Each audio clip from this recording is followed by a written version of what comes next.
Hello everybody and welcome to Dodd Sports Network. I'm your host, Alex Dodd.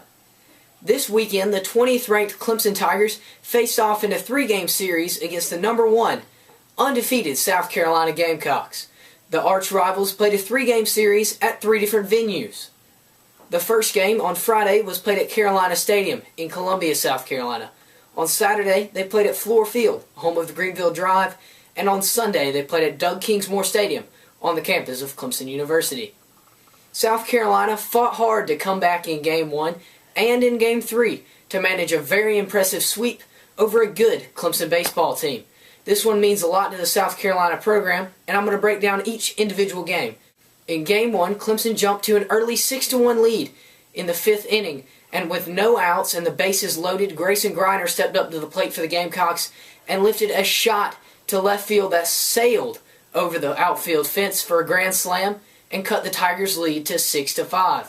Later, in the bottom of the 6th, Griner got the best of Clemson pitching again with an RBI single that gave South Carolina a 7-6 lead.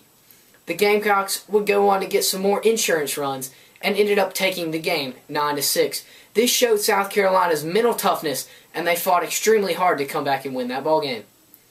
Game 2 was played at Fluor Field, and a couple of big innings led South Carolina to a 10-2 victory over Clemson. The win was due in large part to 4 key Clemson errors.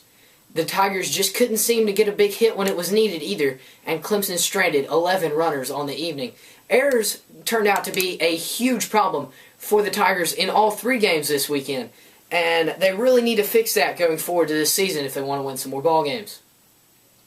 In Game 3, Clemson maintained firm control throughout the game and were up 3-1, holding South Carolina to 5 hits in the first 8 innings. However, to win a baseball game, generally, you have to play the 9th inning. Clayton Schmidt recorded 2 outs quickly and only allowing a single in the top of the 9th before Grayson Griner, the hero from the game on Friday night, laced a single up the middle to keep the inning alive. Next, Bryson Selleck came on to pinch hit for the Gamecocks. And with 2 strikes and 2 outs, once again down to the final strike for the Gamecocks, he laced a single into left field that scored 2 runs.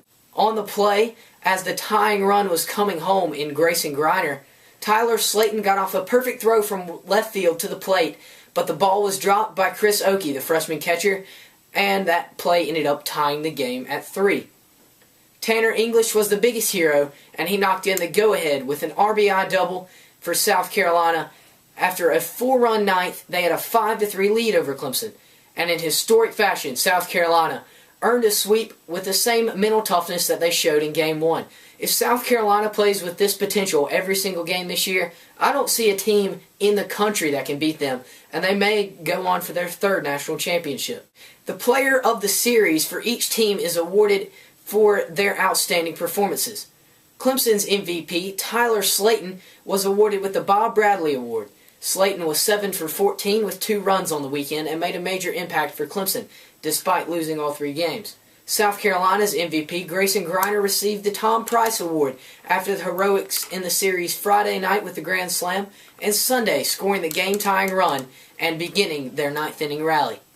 I have interviews with South Carolina's Chad Holbrook, Tanner English, and Marcus Mooney, as well as Clemson's Jack Legget and Tyler Slayton. Stay tuned for more after these exclusive interviews. Coach, talk about the mental toughness of this team coming from behind to win 2 of the 3 games. Well, our kids don't quit. I don't think their kids quit either. I mean, it's 2 really good teams going at it. And the ball bounced our way again here in the 9th inning. A big hit by our senior Selleck to keep it going down to our last strike, I guess. And then Tanner, who's been struggling a little bit, came up big again. So, incredible team performance. I don't think we played that well through 7 or 8 innings, but we didn't quit. We didn't get down in the dugout. We persevered and got some big hits when we needed them. Is there a moment in it mean you to play on a team that is mentally tough as this South Carolina bunch is? It's awesome. You don't really come across a lot of teams that will give you their all until the very last out. It's a lot harder said than done, and that's something we all want to do. And sometimes we're not very good at it. It's a work in progress all the time. But I think we came out here and showed what we could do tonight. How would think of that? This is amazing. I mean, we never get down on ourselves, like I said, but we never count ourselves out. We always come up with big hits. It's unbelievable. Can you take us back through your... the way this thing has kind of changed in your direction in the last few years? You guys are the ones that keep all that kind of stuff and get excited about it. I'm just interested in how our team plays and where we finish at the end of the year, and how we play against them is very important, of course, but at the same time, it's not going to dictate how the rest of the season goes one way or the other. Proud of our program, our fans should be proud of our program, those that know what's going on and see we play good baseball. So it's not something I'm focused on or locked in on. It's going to determine what this program is all about. Tyler, can a game like this almost serve as motivation for the rest of the season? Oh, certainly. I mean, it's extremely, you got to take the good with the bad, I guess you could say. We lost. We just got to keep going, try to get momentum, create momentum in practice and carry it into the game and just keep moving on. I hope you enjoyed those exclusive interviews. Thank you for watching this episode of Dodd Sports Network. I hope that you have a blessed week, and we'll see you again next weekend as we recap the weekend in sports. I hope that everybody will subscribe to the channel and share this video. Thank you, and have a great week.